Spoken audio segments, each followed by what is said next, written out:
there a way to critique patriarchy without promoting bioessentialist nonsense? Yes. Does this book do that? I don't know. But before we get to that, hey, my name is Frank. Welcome to my channel where I talk about all things bookish. Today, I'm going to be discussing Maren Uthaug's 11%. Now, I hope I pronounced her name correctly because I'm just doing my best, okay? So Maren Uthaug is a Norwegian, Sami, and Danish novelist who lives in Denmark, which is also where this book takes place. We are thrust nearly 500 years into the future during a time period known as the New Time. This book is promoted as an inverse of The Handmaid's Tale, in which the male population has been culled to a mere 11% strictly in order to keep the human population breeding. Pretty simple. The men live in what are known as spa centers, in which they are effectively prisons, are heavily drugged and sedated and forced to perform sexual acts for the female population. This story follows 4 women whose lives intersect at various points in time, and it is told from a third-person limited point of view for each section. First, we start off with Medea, who is a 4'7" tiny witch with long hair who is passionate about breeding snakes. Book kind of goes into that a bit. She loves her snakes, especially her 36-foot long python named Pythia. Next, we're introduced to Wicca, who is a Christian priestess. And in this world, Christianity has persevered, but they have flipped it so that it's a matriarchal religion instead of patriarchal. And they, refer to God as the mother. Now, in their rituals, which are very much highlighted in this book, they talk about it quite a bit. These priestesses have cobras that they perform their ritual with. They are bit in the neck by the cobras, and whatever hallucinations or what have you, it's the method in which the mother communicates through them in tongues. So keep that in mind. The third life we're introduced to is Silence, also known as Benjamin or Benja, which we find out when we get to her section, because prior to that in the novel, she is strictly known as Silence. That is because she has been mute for the better part of 30 years. Nobody has really ever heard her speak. Now, she has been taken into the convent by the witches. Although it is never explicitly stated that she is a witch, she does have a proclivity for getting plants to grow. Finally, the last perspective is Ava, who is Wicca's older sister figure. She's kind of been adopted into Wicca's family, but she's a doctor and she works with the juvenile males at one of these spa centers. Now, there are various other characters that have important roles throughout the story, and I'm just gonna let you know them so that you're not confused later on down the line. First, we have Lars, who is a man lady. It's essentially trans men in this world. They work at brothels. The brothel he works at specifically is called The Street. For all intents and purposes, they work at this brothel for women who want to obtain their services instead of going to the spa centers. Now, these trans men have their breasts still. A lot of them nurse infants and children as a means of making money, and also have silicone inserts encased in human skin stitched to their bodies. Now, the next character that plays a pretty crucial part is Eldest, who, as her name suggests, she is the eldest of all of the witches in the convent. Her name was Oliver prior to becoming the eldest, but eventually all of the other witches passed away aside from Medea and Silence. Now, this character canonically struggles with memory loss. We never find out if it's dementia or Alzheimer's. It's suggested that she suffers some kind of disease of that nature. Next, we have Callie, or Kali, who is the love of Wicca's life. She is an Amazon who trains some of the men in the spa centers to be used for scat play.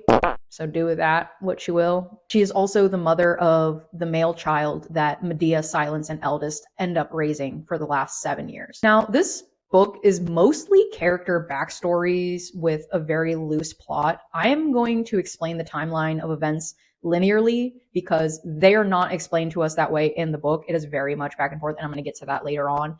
But I'm just going to give you a quick timeline overview so that you can be caught up to the present day of whatever this loose plot is, okay? But before I do, if you're enjoying this video so far, go ahead and give it a like. Maybe hit that subscribe button if you're interested in more reviews like this one. So jumping back 30 years in time, which is the farthest back that this story goes regarding these characters, we are introduced to Benja, aka Silence, and Ava, aka Chaplain, in this section of the story. So Benja and Ava are friends. They meet as adolescents. I believe they meet when they're like 12 or 13 years old.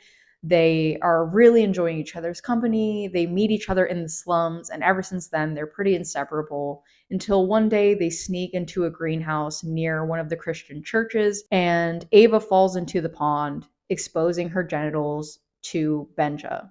Now, when Benja sees that Ava has a penis, she freaks out because you have to remember in this point in time, anyone with a penis is considered extremely dangerous and their men are not allowed to roam free at all. So Ava runs home crying. Meanwhile, Benja, who's very distraught, very disturbed, runs up to the church nearby and discloses to her priestess friend. Now, there is a bit of a witch hunt that happens. Eventually, Ava and her mother get away. Okay, they don't find her, but so Benja is extremely distraught. She's extremely ashamed that she actually betrayed her closest friend. And so she takes like an inadvertent vow of silence for the next 30 years, which is up to current day. And eventually she runs away from home.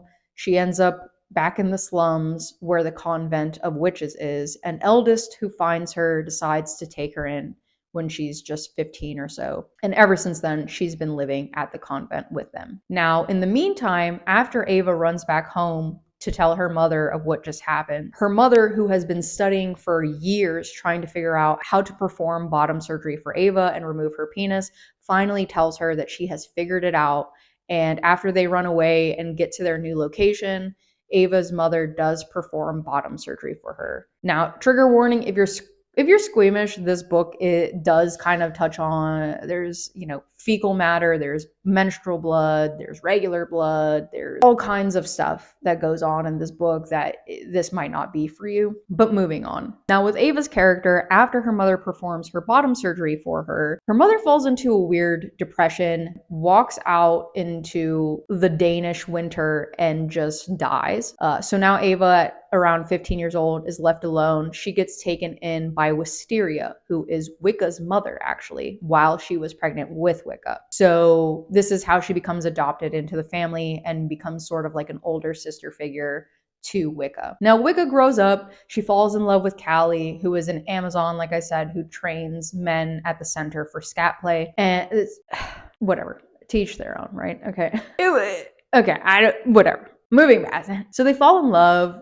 They're together and they decide that they actually want to get pregnant at the same time and have a family together. Unfortunately, when they find out that Callie is pregnant with a male fetus, Callie is very distraught because the people at the center tell her, whoever's in charge, right? We never find that out. Who is in charge of the world? Who is in charge of this country with the government? Oh, and I'll get to that too. Now, when Callie finds out, she's very distraught because they tell her that in order for her to have any other children in the future, and they specifically refer to men in this book as males and female children as humans. Like, there is a distinction. It's human and male, person and male. The author makes a point to use dehumanizing language. So in order for her to have a child, aka a female child, she has to go through with this pregnancy because of her genetics. For some reason, she has good genes that they want to pass on into the breeding pool. So she has to carry this pregnancy to term if she wants to have any other children in the future. So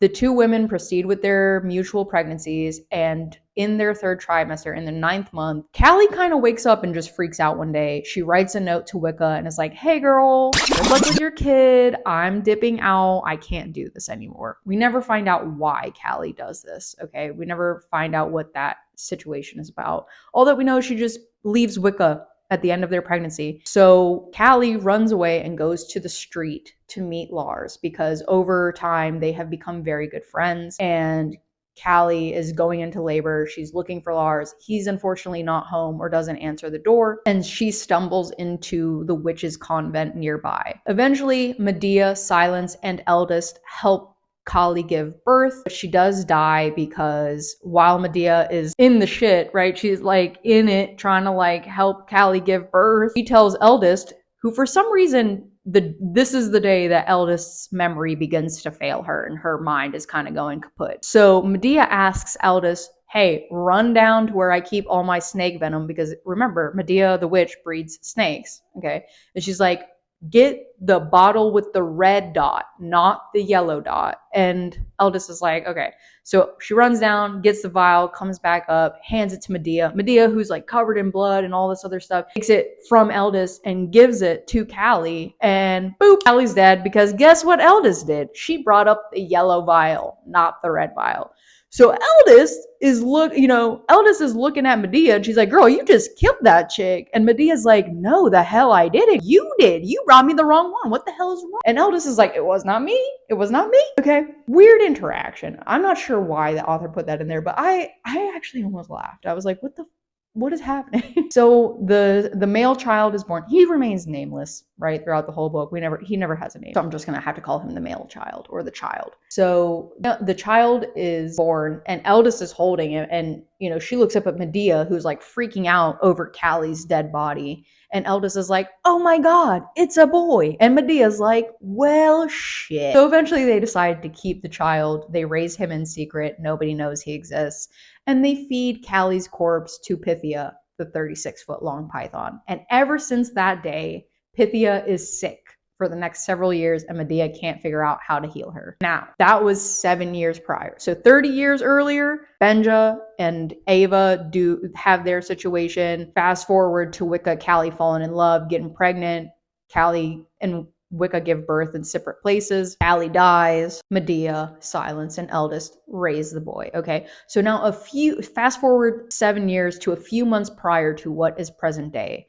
Wicca, who cannot keep her snakes alive for her Christian rituals, goes to the convent because she remembers hearing from Lars that there's a tiny little witch that breeds snakes. And so Wicca, who cannot keep her snakes alive, again, this is canon. This is something that the author kind of harps on a little bit. So she meets Medea, and she is like automatically just sexually attracted to her. Now, a thing about Wicca's character is she's very hypersexual. That's like the only thing she's good at in life is having sex. Again, that's not my opinion. That is canon. I don't know. So Wicca goes to find Medea. Medea gives her a very rare white cobra.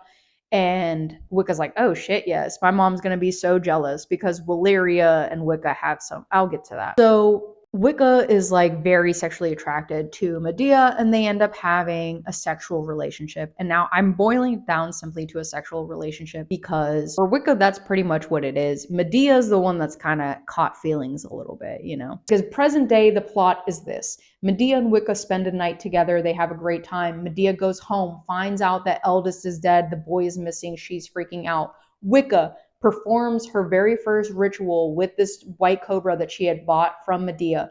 This white cobra sends her to some weird psychosis. She ends up smashing windows and fucking up the church. And when she comes to, her mother and the rest of the church is like, girl, you're out of here. You ain't allowed to be a priestess anymore. And Wicca's like, what? I'm going to go give Medea a piece of my mind, that fucking bitch. Anyway, so Wicca takes an hour-long train ride all the way back to the convent to cuss Medea the fuck out. And Medea's like, girl, have you seen a little boy anywhere? And Wicca's like, what are you talking about? I'm here to talk to you about this white snake that you sold me.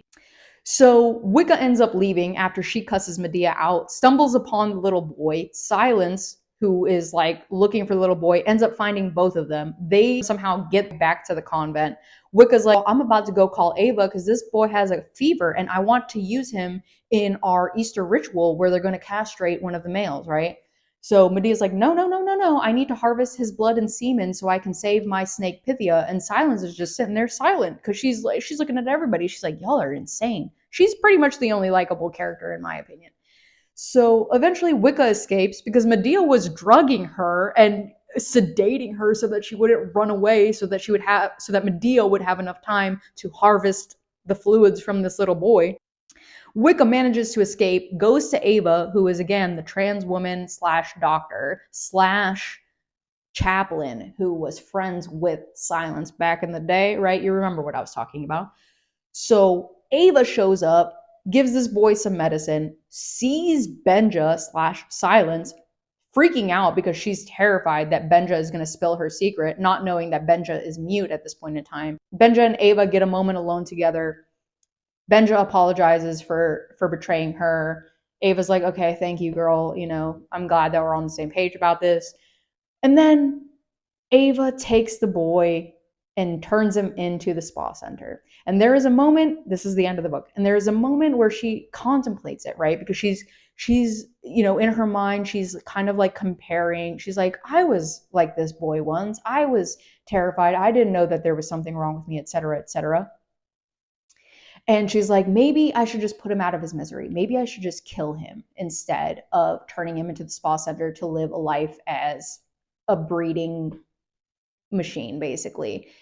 And she's like really thinking about doing it, but then her boss, who hates her, sees that she has a little boy in her hand. They're holding hands, and Ava's like, well, shit, I can't do that now. I can't kill him now, so now I got to turn him into the center. And that is essentially where the book ends. Medea did manage to harvest some blood from the little boy, gave it to Pythia. Turns out it healed her, but then she ended up getting sicker because she didn't have any more blood. She brings Medea some of Ava's blood and is like, hey, there's high levels of testosterone in this, even though Ava's on estrogen. There's estrogen mixed with this, but there's enough testosterone that it should help Pythia. And Medea's like, oh my God, thank you so much. And that's it. That's how it ends. Is like Medea gives Pythia the blood, and Pythia's eyes like open up, and she's like, oh, I'm alive. That was the plot, and it was just boiled down to the last like 50 pages or something like that. So that was really worth reading 300 pages for. So that's it. That we're all caught up. You have all the backstory of all the characters that you really need to know. Anyway, so let's start with the things that I did enjoy about this book. I really enjoyed that the characters were layered. They were multi-dimensional. They were not. Some people in reviews on Goodreads felt like these characters fell flat. I did not. I felt like the author was using common stereotypes of women and giving them dimension to understand these tropes, right? So Medea's character is someone who runs herself ragged, taking care of everybody in the house. Not only does she have countless snakes, but they have at least a dozen birds. They have 2 dogs, and then eldest, who is struggling with her disease and raising the young boy. So Medea's days are spent running back and forth, collecting roots and herbs and trading her love cakes, which are effectively like chocolate cookies that are made with menstrual blood that have these magical properties, right? So she's running around, she's doing the trades, she's making sure everyone's fed, and she just has no support. She has no one in her corner aside from her snake, Pythia.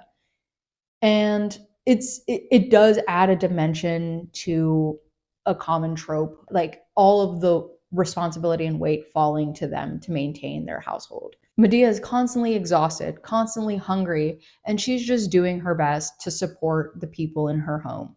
Now, as distasteful as I personally found Wicca's character to be, she's not a good person in the book. I don't think she's meant to be a good person in the book. I appreciated that the author showcased her strained relationship with her mother, Valeria, as I kind of briefly mentioned earlier. They have some, like, Valeria always seems to be competing with her daughter. Everything comes easy for her, whether it be childbirth or raising the snakes or being a priestess in the church. Valeria is good at everything. And Wicca can never live up to her family's lineage because her ancestor was actually the one who reframed Christianity to be a matriarchal religion as opposed to a patriarchal one. So Wicca feels like she is never living up to her family's expectations of her, to other people's expectations of her because of her lineage. And I did appreciate that. It doesn't take away from the fact that she is a terrible person who I did not like at all. And I don't think, like I said, I don't think you're meant to like her. And if you are, well, I didn't. So another just quick thing that I enjoyed about this book was that every woman in this book had like something that represented their character. So for Medea, it's the snakes. For Eldest, it was her birds. For Silence, it's plants and the dogs. Ava has her rats. And of course, Wicca has her sexuality. I don't know. I don't know why that's what her character was really boiled down to, but hell, whatever. Now, the last thing that I actually like openly enjoyed about this book was how quickly I managed to get through it. There were people on Goodreads who were saying that they struggled a bit with the material. They had to keep going back and forth to reread sections. I didn't have any issues with that.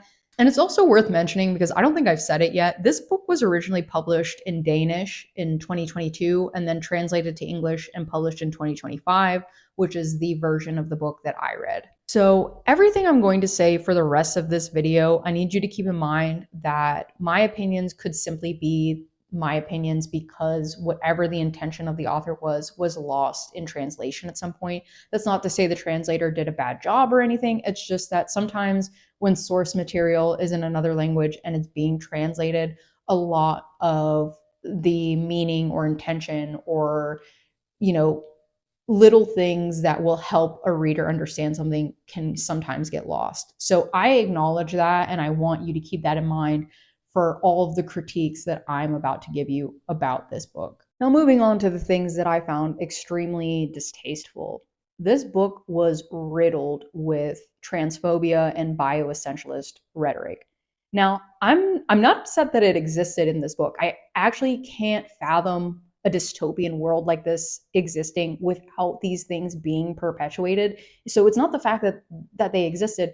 It was the fact that I couldn't tell whether or not these were simply the characters' understanding of things, or if this was the author's understanding being pushed through the characters. There was a bit, and like I said, this could be a translation issue, but it was hard for me to gauge how crucial it was to the characters in the story, or if it was the author trying to make some kind of statement about these things and what that statement is. Okay, let's find it. Now, for instance, in the beginning of the book, we are introduced to the man ladies who work at the brothel. Specifically, we're introduced to Lars. Now, the narrator, because remember, this is told from third person limited.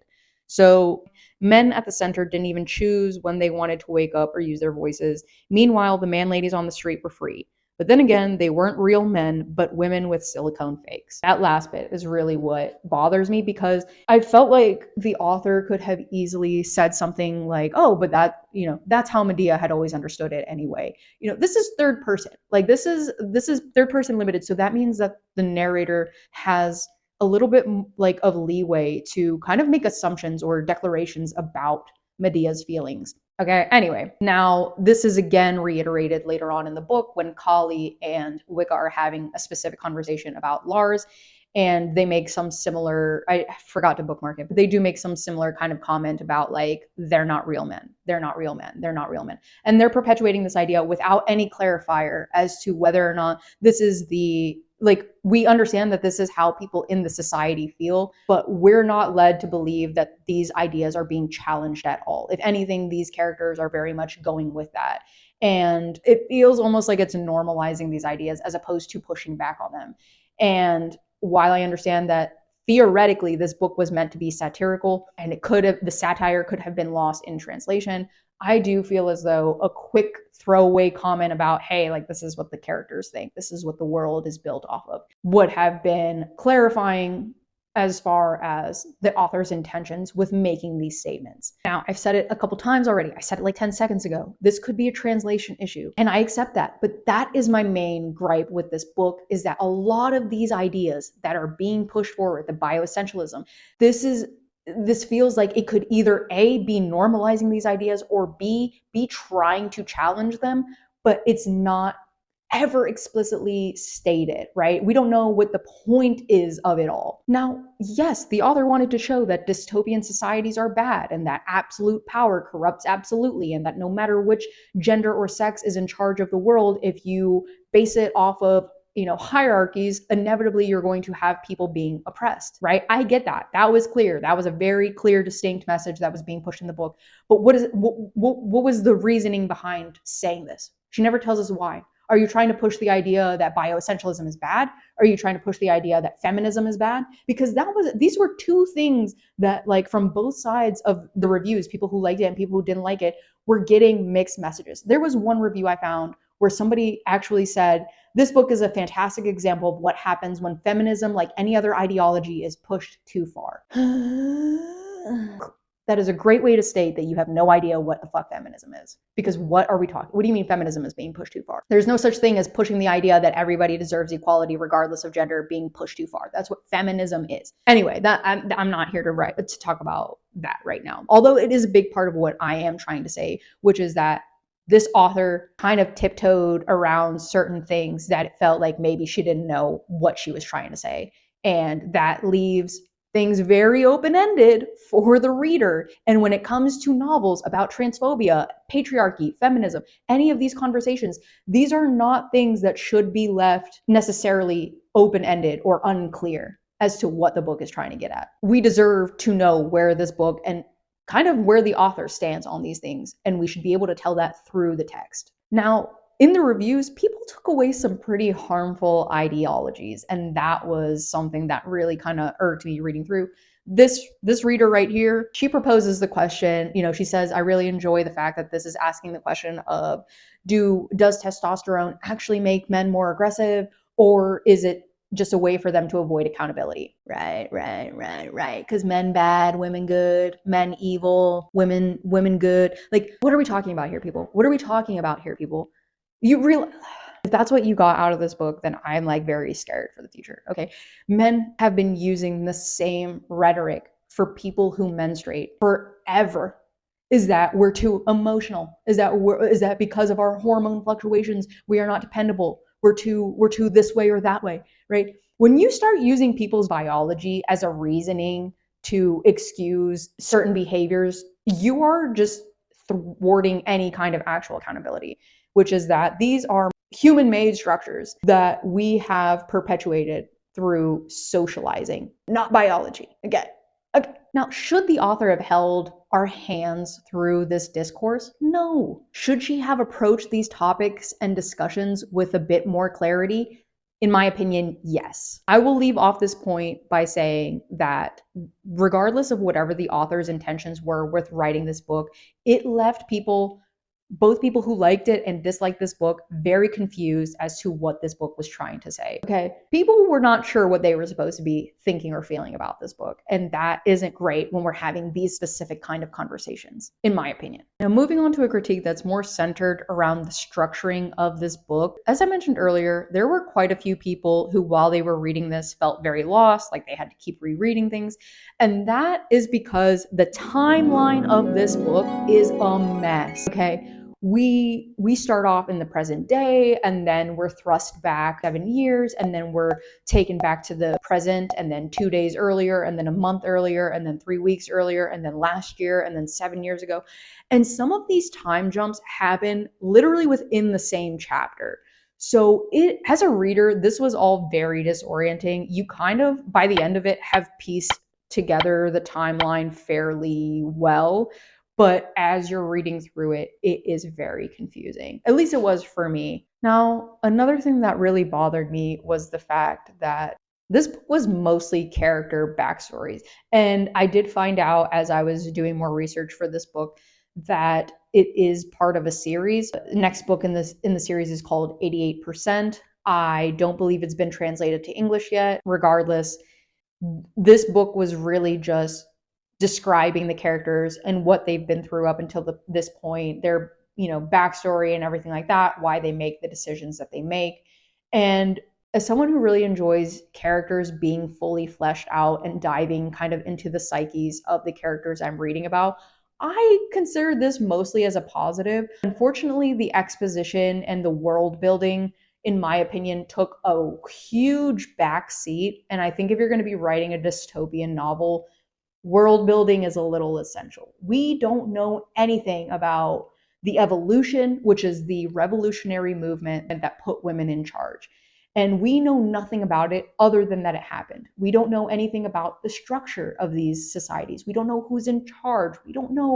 There's so many questions that go unanswered. And while I'm hoping that the sequel would probably answer these questions, I think that's a big ask to have a reader read an entire book without it left you with more questions than answers. What really bothered me about this too was the fact that the author spends so much time giving these characters, their stories and fleshing them out, and none of them were likable. I did not care for any of these people. I thought they were, frankly, you're not really supposed to, right? You're not actually supposed to like any of them per se. You're supposed to understand them. They're kind of morally gray, and that's fine. I take no issue with morally gray characters. Personally, I do not think I will be reading the next book. I did not think that, I felt like this book kind of fell a little bit flat. There are very interesting conversations to be had about the topics of this book. If you're going to be having these conversations, you got to sink your teeth into it. You got to really say what you want to say. And that was my biggest issue with this book, is it did not do that. Anyway. Okay, obviously I'm filming in a different location. I look like crap. I'm wearing a different outfit. I am filming this on a different day because I need to just add a clarifier here at the end. I am not making any assumptions about this author being transphobic. I'm not making, that's not at all what the point of this video is. So if that's what you take away from this, that is not the point. All I'm trying to say is that her critique of whatever she's critiquing got really lost because there were no characters that really pushed back against the system. Medea is the closest one because I forgot to mention that the witches do protest at the spa centers every Friday because they believe that the men deserve better treatment. Not that they deserve to be free, not that they deserve equality, but just that they deserve better living conditions in the spa centers is what Medea protests. And I feel like maybe later on in the other books in the series, the author will clarify that.